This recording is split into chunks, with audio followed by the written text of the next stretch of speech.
in rural South Carolina in the early 1970s, there was a spate of unexplained disappearances. Kim Gaskins was a girl that went missing in Charleston.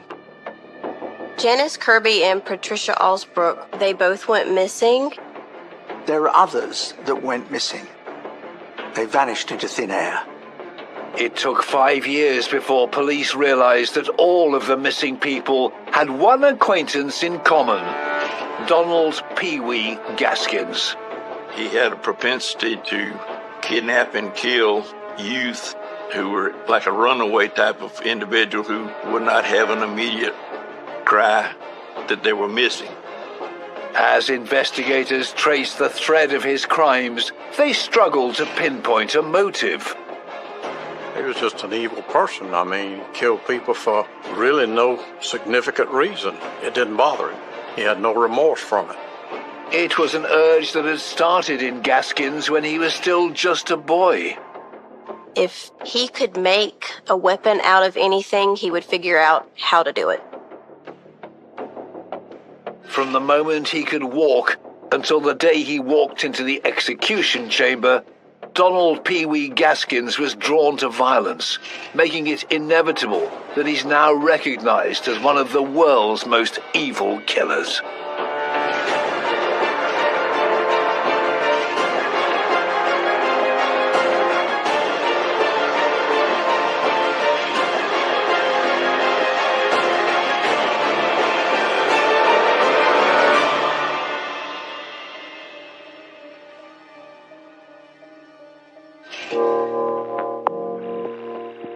Despite his reputation for violence, in the quiet farming community that was his stomping ground, Donald Peewee Gaskins also had the power to charm and deceive the people he crossed paths with. He was pleasant to talk to. You could talk about digging a well or putting on a roof or time of day, the weather, whatever was going on, he would just carry on the conversation. But you always had to remember that in the back of his mind, all he was looking for was a small opening to cut your throat or kill you or choke you or whatever. He wasn't smart, he wasn't educated, but he was sly like a fox. Brought up hearing stories of his sinister activities, bringing Gaskins to justice became a family affair for Sheriff Billy Barnes. I've heard his name ever since I was growing up in Florence County because he had a reputation. My daddy was in law enforcement. In fact, my daddy was involved in putting him in jail the first time he went to jail, and I was involved in putting him there the last time he went. In a reign of terror 4 decades long, Donald Gaskins left untold destruction in his wake.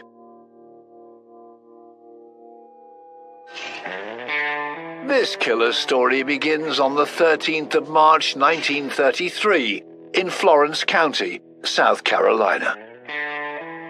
Donald Henry Gaskins, always known to the family as Pee-wee, was one of 5 children.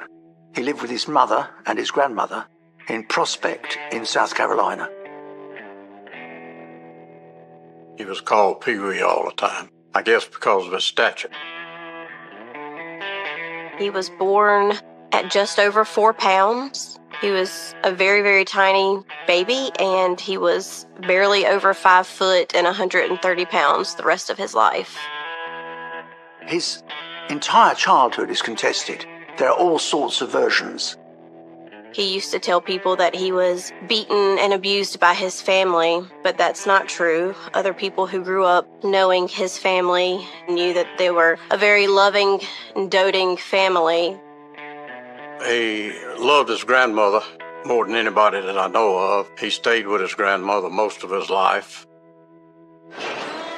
The family were regulars at church in the tiny hamlet of Prospect Crossroads. Prospect is a small town in Johnsonville, South Carolina. There is no stoplight.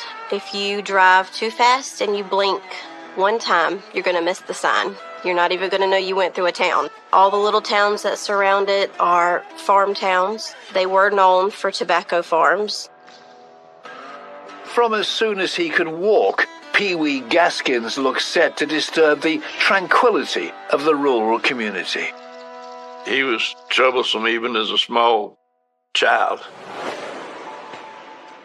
From an early age, he was pulling legs off of frogs and harming animals. But the boy's violence was not just reserved for animals. He stabbed a teacher with a pencil. He had a temper on him. I believe the day that he stabbed the teacher, he ended up jumping out of the window of the schoolhouse and running off. By the age of 11, Gaskins had fallen in with a couple of boys who were up to no good. He turned to sexual crimes where he was raping other young children. By the very start of his teens, Gaskins was well known to the local police. He was on their radar from a young life on and was known to be a burglar and running afoul of the law. By the time he's 13 years old, he's a career criminal, and that is highly unusual, especially when you overlay it with the reports of his cruelty to animals. This is telling us, really, there may be personality disorder here, and it's something that's probably going to be very problematic in the future. Podcaster Nicole Simmons grew up hearing stories about Gaskins, who was a neighbor of her great-aunt, Mary Alice. Mary Alice was born in 1930 in Effingham, South Carolina. When she was being raised, her home sat right next to where Pee-wee was being raised. Their houses were so close together. I remember my uncle saying one time that you could almost pass a cup of sugar from one window to the next. In 1946, 16-year-old Mary Alice caught her young neighbor, Pee-wee Gaskins, breaking into her family home.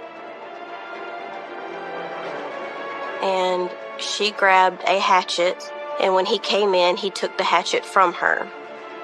Pee-wee raped her and hit her in the head with the hatchet and left her in the ditch of a cornfield. I am pretty positive that he thought that she was dead. There were some men coming along the side of the road that found her and took her to get her help, and she was very blessed and fortunate to not have severe wounds. She healed just fine, and she lived to tell her story. And because of that, at the age of 13, that ended Pee-wee into reform school. Perhaps unsurprisingly, Gaskins rebelled against the harsh conditions of the reform school, escaping a number of times.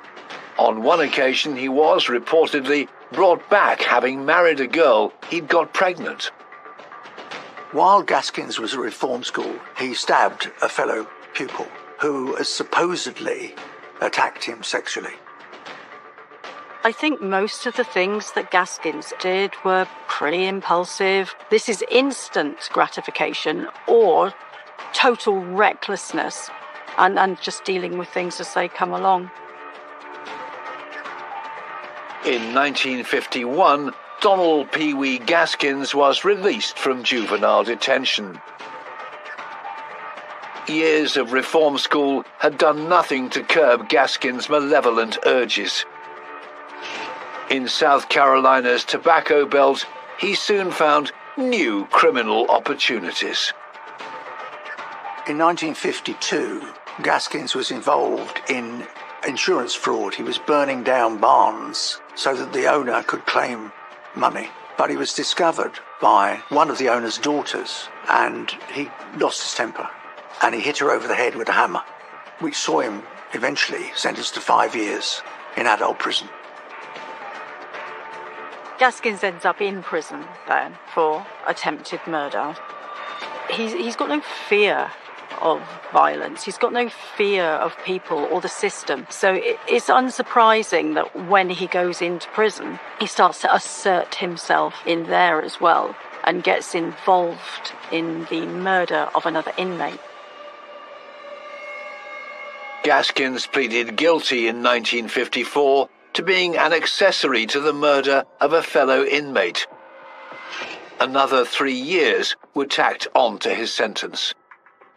The other prisoners then became scared of him. If he can take this guy down, we need to watch our backs. Paroled in 1961, 28-year-old Gaskins fell off the radar of law enforcement for a little while. But in June 1964, he made the papers once again. He escaped out of the old Florence County courthouse. Gaskins was caught molesting a teenage girl and was charged with statutory rape. He jumped out of the second-story window, and that's how he hurt his leg, and he would walk with a very distinct limp as long as you were looking at him. But he did that, I think, just so if you turned your head, he could run from you. After 2 months on the run, Gaskins was caught and sent back to jail. By the age of 35, Donald Peewee Gaskins had spent more than half his life incarcerated. Released in 1968, he was free once again, but far from turning over a new leaf, he was ready to escalate. Only this time, he did not plan on getting caught.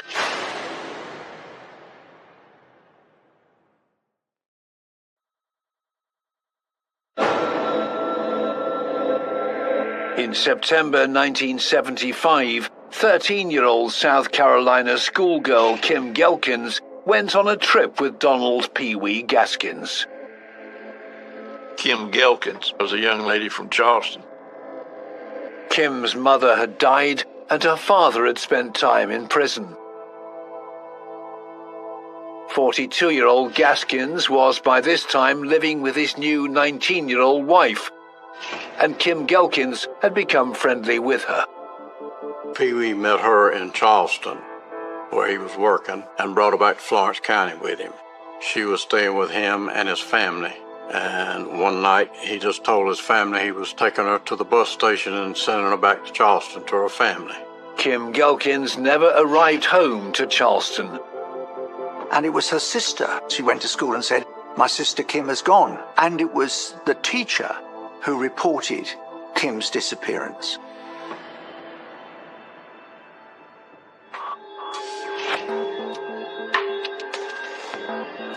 The two detectives from Charleston, they traced her to the Prospect community, and the last person she was seen with was Peewee. When the police searched a property he owned in Lake City, some of Kim's clothes were discovered. And so that's what put the spotlight on Peewee. On the 14th of November 1975, a warrant was issued to arrest Gaskins on suspicion of contributing to the delinquency of a minor. But when Charleston police contacted colleagues in Florence County to locate him, they began to suspect that if Kim had not simply run away, and that if she had come to harm, she was not the only one.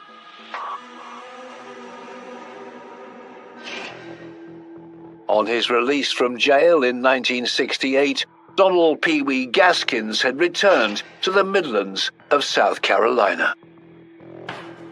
And he was just a itinerant type of worker, sort of handyman, carpenter, roofer, well driller. Sometimes he was living in Charleston area. Sometimes he was living in Sumter area. And then I guess sometimes he stayed around Prospect in Florence County where he was born and raised. He was a hard-working fella. He worked all the time.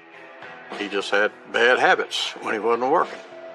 Petty crimes, breaking in, stealing. In the early 1970s, however, Gaskins' criminal enterprises went largely unnoticed by the authorities. He was not on the radar of law enforcement. That was a rural county and limited resources to the sheriff's department.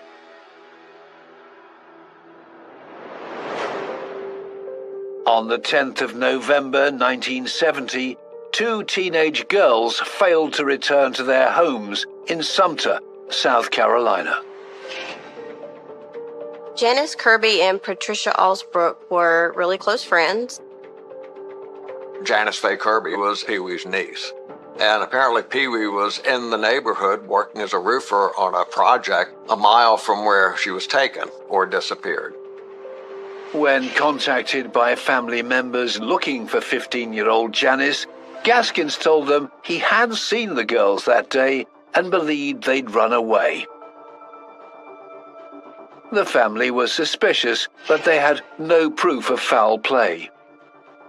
In March 1972, another local teen disappeared. Martha Dix, always known by her friends as Clyde, liked to wear men's clothes. She would hang out at the auto repair shop where Gaskins worked. Martha Dix was never seen again. By now, local people had become wary of crossing Donald Pee-wee Gaskins. He was pretty tough in the community.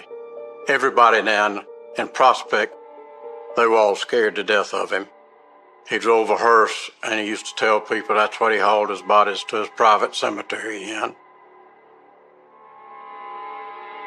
Most normal people don't choose a hearse to drive around for their daily vehicle. He actually had a small sign that says, "I'll haul anything, dead or alive." He told everybody else that he had a shovel in there just waiting on them, so they better not tell anything they saw him doing. In June 1974, Gaskins' name was associated with another local disappearance. In late June 1974, Johnny Sellers and his girlfriend Jessie Ruth Judy disappeared. She was only 21 or 22. Their mothers report their disappearance. Johnny and Jessie had been spending a lot of time with Gaskins. I don't know whether they were involved in the criminal activity or enterprise somehow. The couple were never found. In the spring of the following year, Gaskins began spending time with a local man called Walter Neely. Walter Neely and Pee-wee were very good friends. They did some crimes together. He was about the same size as Pee-wee, really, but Walter was just kind of the buddy that was there to boost Pee-wee up and make him feel big. In March 1975, Gaskins recruited Neely to help him repaint some stolen cars. The following month, 2 more associates of Gaskins vanished. Diane Neely was Walter Neely's wife. Diane disappeared along with Avery Howard, the man she'd been having an affair with.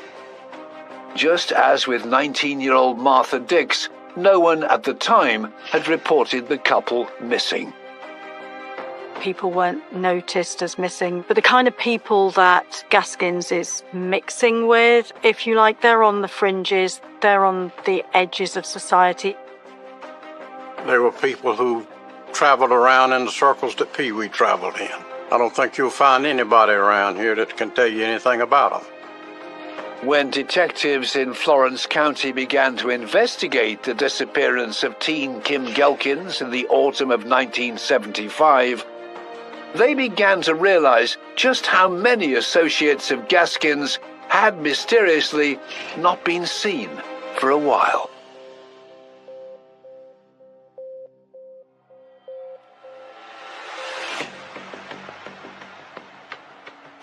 Once they started peeling back the layers of the onion, I mean, there was just more layers and more layers, just more things that they could attribute to him. They were last seen with Pee-wee.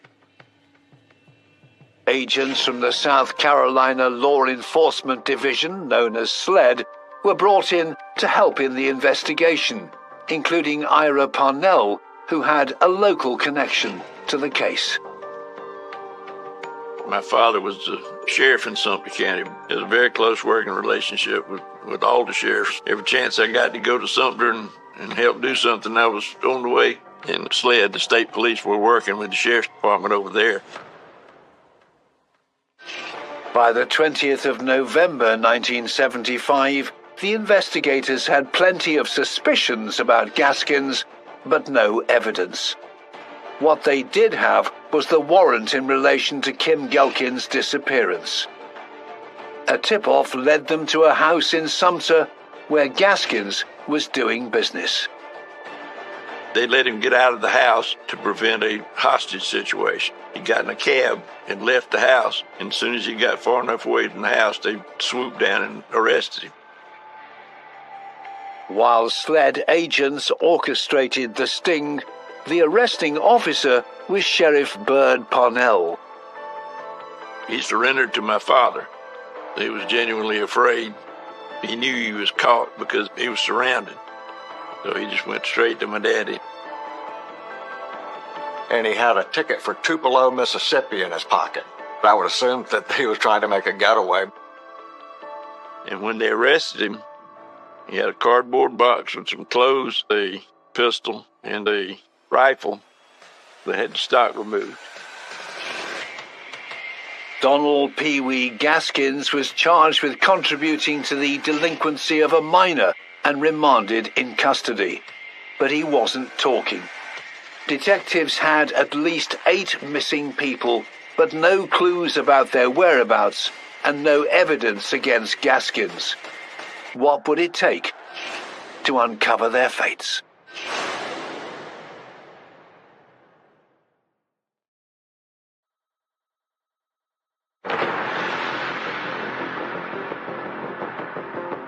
In November 1975, with 42-year-old Donald Pee-wee Gaskins now in custody, South Carolina law enforcement agents looking into a spate of missing people began to lean on his known associates, including his sidekick, 30-year-old Walter Neely. They brought him in just probably just because he was an associate of Pee-wee's, just to find out what he knew, if he knew anything. And it turned out it was profitable to have him questioned. Walter Neely explained that he'd been present when Gaskins killed 2 men, and he had been asked by Gaskins to cover up the crime. Dennis Bellamy and Johnny Knight were helping Pee-wee with a car ring situation. And they would steal cars and strip the parts and sell the parts. Working from Woodland in Prospect, close to where he grew up, Gaskins had hit upon a way of lifting the motors out of stolen vehicles. He would lure the motors out of the engines using large limbs from old oak trees and ropes, and they would pull the motors out of the cars. On the 10th of October 1975, Gaskins turned on 27-year-old Dennis and his half-brother John Henry, known as Johnny, who was just 15. The 2 boys were allegedly brought to that spot by the big oak tree. Then you got them to look up in the tree at a limb to see if they thought that that limb would hold a car motor. As they were looking up at the tree, he pulled his pistol out and shot them at the spot and buried them there. They knew too much on him, so he thought he needed to kill him. It was an incredible story, but was it true? The 2 alleged victims were not among the names detectives had been looking for, but they were both the brothers of Diane, Walter Neely's wife, who disappeared 6 months earlier. Walter Neely finally confessed to where the gravesite was. So all that led to the search of the Prospect area. Florence County officials, along with experts from SLED, began the search of Woodland in Prospect on Thursday the 4th of December. The very same day, the first grisly discovery was made. First 2 that we found were the 2 boys, John Henry Knight and Dennis Bellamy, and they were each shot in the back of the head one time. The following day, 4 more bodies were unearthed in what investigators had begun to refer to as Gaskins' private graveyard. Most of the ones that were found were just skeletal remains and fragments of clothing.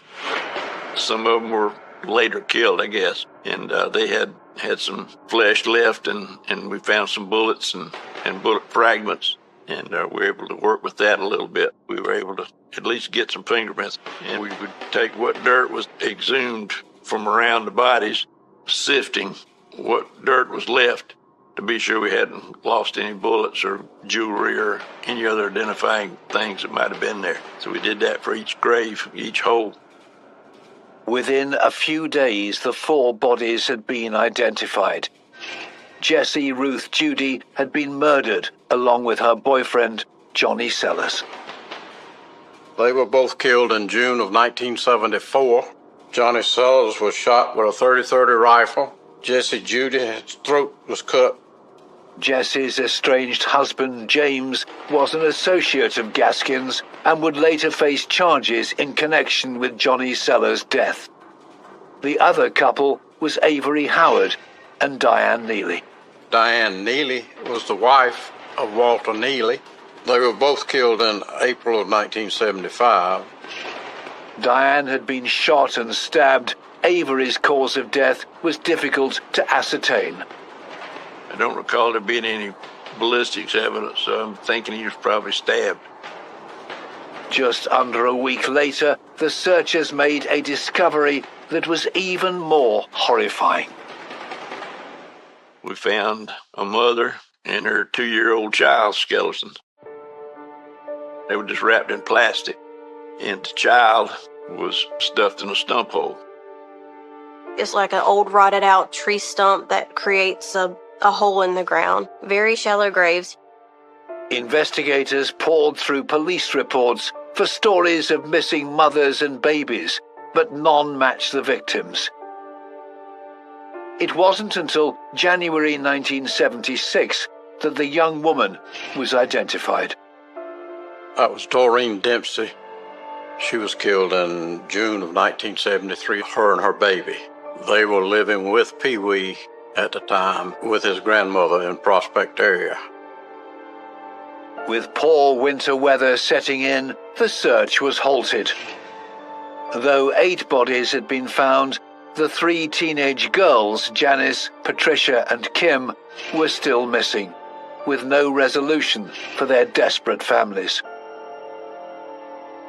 With Gaskins still denying involvement in any of the cases, in April 1976, he and Walter Neely were charged with the 8 murders. Gaskins' first trial in 1976 was for the murder of Dennis Bellamy. I testified how I had recovered the body, I helped recover the body, dug it up, flew to Charleston for the autopsy, watched Dr. Sexton remove the bullet from his brain, put it in my hand. I cleaned it up, put it in a container. SLED agent Parnell had compared the bullets with the pistol Gaskins had been carrying the day he was arrested.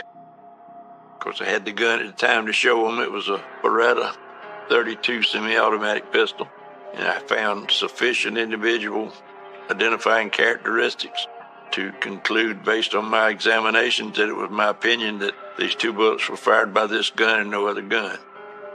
Gaskins' adult daughter testified that the gun was his and that he always had it by his side. He had a nickname for the gun. He never let baby too far out of his hip pocket. His daughter could also place Bellamy and his half-brother Johnny Knight with Gaskins the night they vanished. He went to his daughter's house one night, and he had 2 strange boys that she had never met, and they went off into the woods. There were many nights that he came over to his daughter's house with blood on him, and he would claim that he hit a deer, and she would go outside and there would be nothing wrong with his car. Gaskins' defense was to blame the murder on his friend, Walter Neely.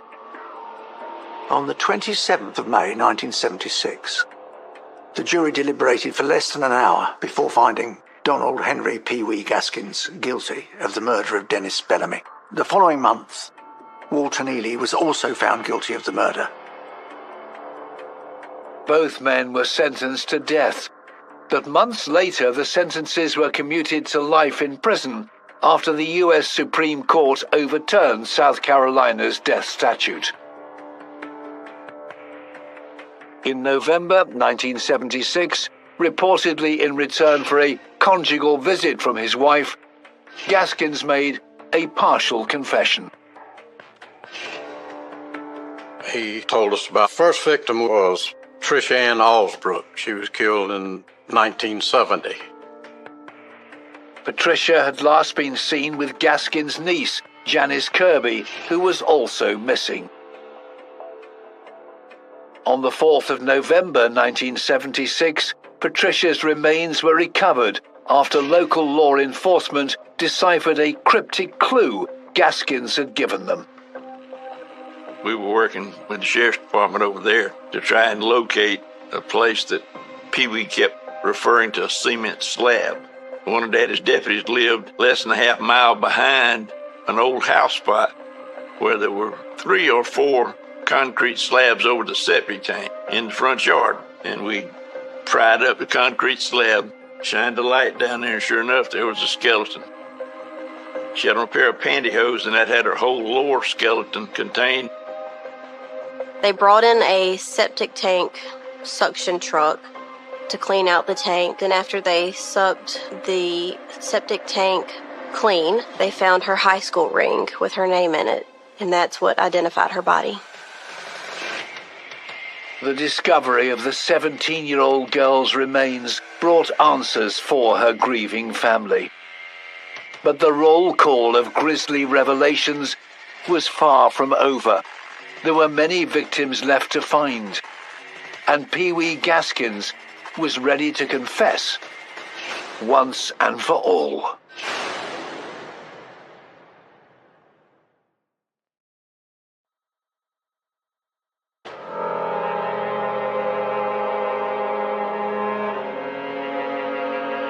By November 1976, 43-year-old Donald Pee-wee Gaskins had been found guilty of 1 murder and had been linked to at least 8 more. That month, South Carolina law enforcement officials finally had an answer to the disappearance that had launched the investigation into Gaskins 14 months earlier. The body of 13-year-old Kim Gaskins was discovered not far from where she'd been living with Gaskins. The body was badly decomposed, but it was pretty certain that she'd been stabbed. It's also rumoured that she had been abused, not just by Gaskins, but by other men. The rumour was that Gaskins had murdered Kim to stop her reporting the abuse. Just a few weeks later, Gaskins directed law enforcement to another body, local farmer Silas Barnwell Yates. Barnwell Yates was killed in February of '75. Pee-wee was hired by Barnwell's ex-girlfriend to kill him. Pee-wee was contracted by Suzanne Owens, her nickname was Longlegs, to kill Silas Yates for $1,000. And without batting an eye, he did it. She went with him to the house, knocked on the door. When he came to the door, Pee-wee and another fella pulled him out and handcuffed him, put him in the trunk of the car and drove him to a field, cut his throat, and buried him in a field. Yates' ex-girlfriend went to jail too. Yates's skeletal remains were still handcuffed when he was found in Williamsburg County, just a quarter of a mile from where Kim Gaskins' body had been found. With 11 bodies now recovered, detectives struggled to understand the pattern to Gaskins' alleged offending. Pee-wee, you don't ever know. He didn't need a reason to kill you. Some he had reasons, some he didn't.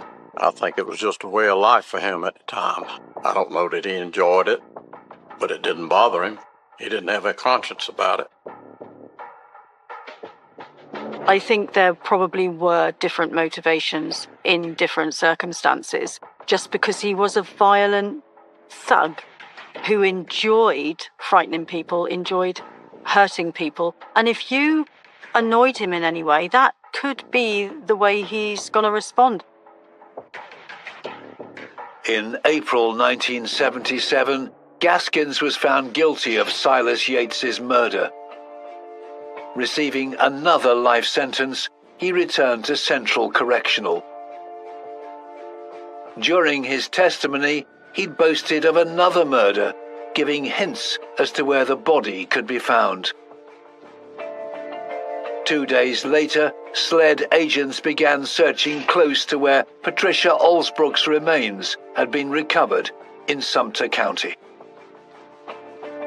Going out the dirt road from where the septic tank was a canal ditch leading off to the right side of the road. We had a bunch of convicts out with bush axes and stuff. They were cleaning it out so we could actually start looking for bones. And I looked down and I thought I saw a rock. And I scraped the leaves off of it, and it was a skull. The body was identified as Martha Dix, Gaskins' friend, who disappeared in 1972. He killed her because she said she was having his baby. He put poison in a Coke bottle and gave it to her and killed her and put her in a ditch, and her body laid there until we recovered it. Gaskins boasted that he killed Martha because he did not wish to have a child with a black woman.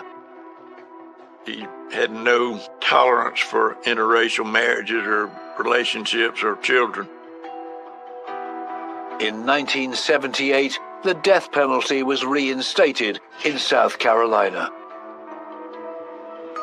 Facing trial for the murder of 15-year-old Johnny Knight, in April 1978, Gaskins offered full confessions for his and 7 other murders. The deal was he'd get consecutive life sentences and spend the rest of his life in jail. He told us about all the other bodies that he had. Of course, this wasn't overnight. It took him a while to tell us about everybody that he'd killed. It was hard to determine what was truth and what was false. We did everything we could to determine he was telling the truth. We ran him on polygraphs. Given a so-called truth serum, Gaskins confessed to killing Patricia Olsbrook, Janice Kirby, Martha Dix, and Kim Gelkins.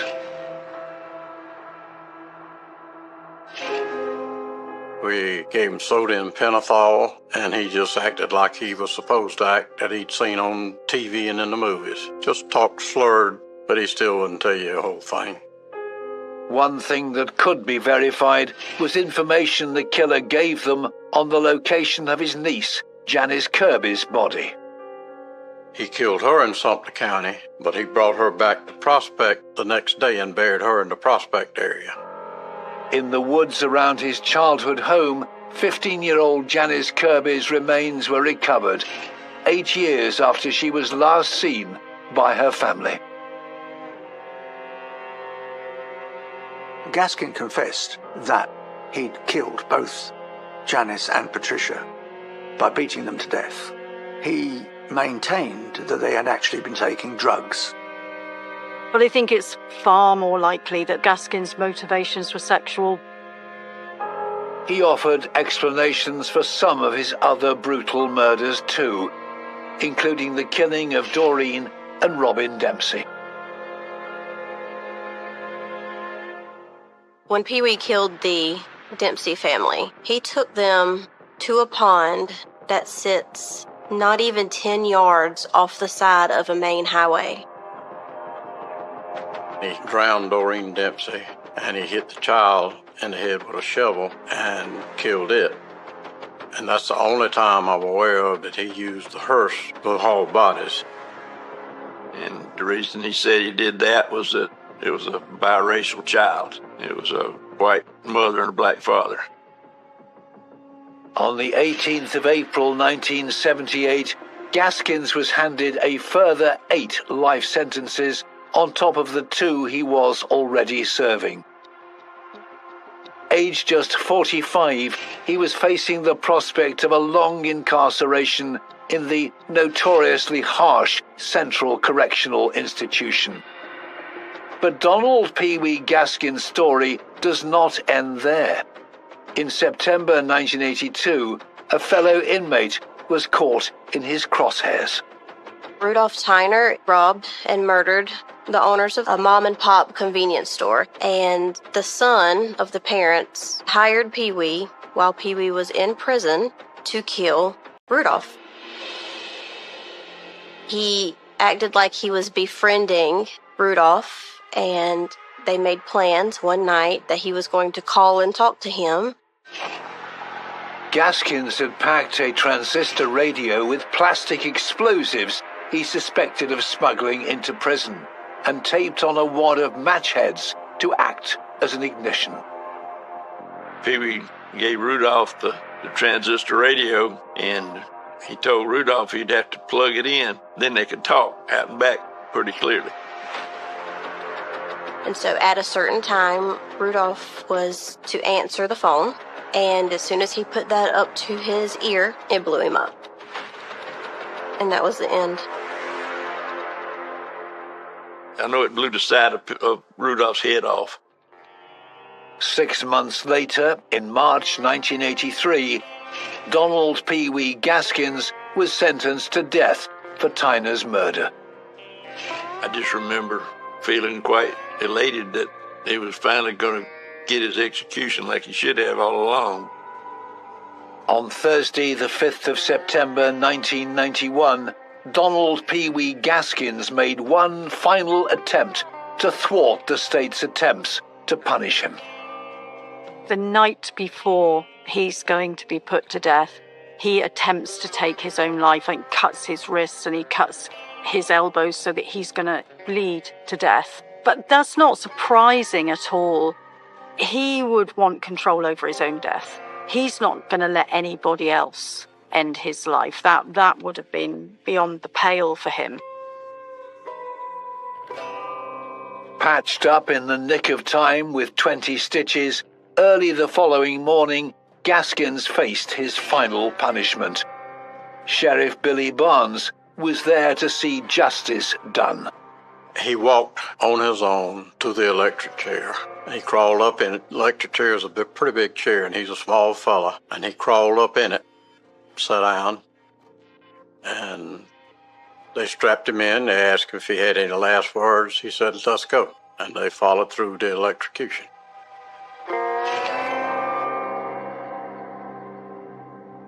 Even after his execution, Gaskins was keen to tell his side of the story. He'd been barred by the courts from publishing his book, The Final Truth, until after his death. Gaskins claimed in the book to have killed more than 100 people. He is very detailed in the things that he claims he did. He did claim to have many victims that would never be found. Gaskins claimed in the late 1960s he was driving the coastal roads of South Carolina, picking up young hitchhikers and killing regularly, one every 6 weeks. A lot of people who were hitchhiking on the interstates at that time, some of them were runaways and probably wouldn't be missed if anything did happen to them. Either they were estranged from their family or they'd had no family. And he gravitated toward that type of person, and they gravitated toward him apparently because he would offer them a place to stay in his mobile home down near Charleston. Even though he was a tiny thing, he wasn't a bad-looking young fella. So he had the charm to get him in the car, but then once you were in the car, you weren't coming out and back alive. So he could really turn it on and off. For the men who brought Donald Pee-wee Gaskins to justice, the claims don't ring true. It's conceivable that there might have been a few, but I don't think it was anywhere near what he said. And I think he did that only to make himself look big and police look small. I don't think there's a word of truth in it. I think he was trying to build himself up to be the biggest, baddest criminal ever been in South Carolina or in the United States. Because he claimed 60-something people he had killed in that book. I don't think he killed anything more than what we found. A man who killed for expedience, deviance, prejudice, or any other reason that took his fancy. Donald Pee-wee Gaskins confessed to at least 13 murders and was put to death for murder number 14. From innocent babies to wealthy middle-aged men, Gaskins had no limits on who he would kill. Brought to justice in 1976, Gaskins has gone down in history as one of the world's most evil killers.